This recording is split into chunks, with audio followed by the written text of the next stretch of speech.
Across the country, cases of homelessness have risen by over 30% in the past 4 years. While this will concern many, it remains an issue that only a few of us will ever engage with personally. It is difficult. There's a huge amount of stigma around homelessness. People don't really understand why a lot of people become homeless. It's very easy to think that it's your own fault. Diane Doherty and the residents of the Emmaus Centre in Cambridge have a first-hand view of the issue. People are becoming homeless in different ways now. So people who have had massively good careers, families, homes, everything that we would necessarily aspire to, are finding themselves spiralling out of control.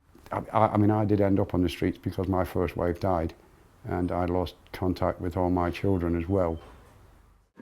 It wasn't my decision. I was asked to leave or kicked out, however you want to word it, but I wasn't making the right decisions in life. Sort of relationships broke down. Believe me, I've tried everything, I got my CS card.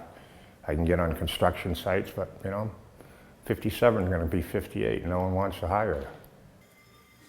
While its causes may vary, a life on the street has a deep impact on all who go through it.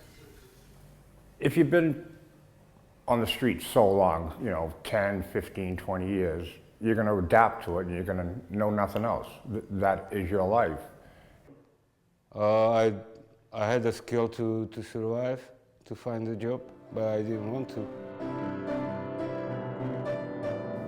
In one way it's a relief, because leading up to me becoming homeless, I had a huge amount of problems, and when I woke up in a bus shelter and realised, well, I haven't got any problems anymore, because I haven't got anything, so I can't have any problems.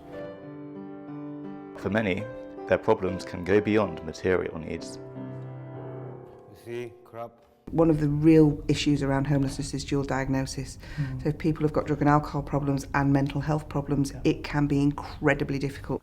I think everybody who lives on the streets to a certain extent is depressed, and I am of the belief that everybody who's on the streets and drinks or uses drugs is in some form or another suicidal.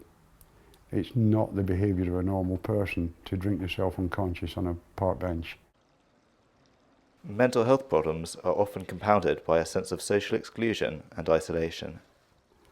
I'd go to shows in London, I'd go and have meals in London, and I would walk down the Strand and I would walk past homeless people as if they were not there. And it is one of the most horrible experiences about being on the streets, is the fact that people don't actually see you. Ladies come by with their kids and they'll literally cross the street to get to the other side. And then when they go by me, they'll, get back on the side of the street. And they're no different than me.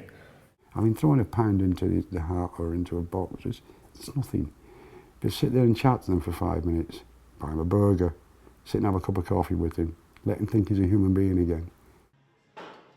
The experience of those at Emmaus has led it to develop a new way of tackling the issue by providing not just shelter, but occupation and a community of support. I think the Emmaus model works and is different. There is a provision for homelessness. There are hostels and there are detox programs and there is help for people. The thing that doesn't exist is permanency. All the guys that come to Emmaus, as I said, sign off all their benefits and come to work with us. And that's a really big part of the ethos. It's about working your way out of wherever you are. A lot of the guys that come here basically don't have a great deal of support or companionship or community. Yeah, I'm all building relationships back now, so it's a good thing. They can see what this place, Emmaus, has done for me, and they can see how it's changing me and how I'm progressing. For me, it's a home. It reminds me I'm not alone on the world. If you want help, you can find it.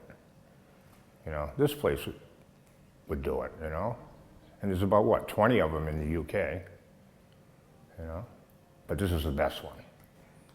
The success of Emmaus lies in the fact that it provides not just a home, but the space, time and support needed for a person to turn their life around. For the companions in their care, it is clear this commitment is deeply felt.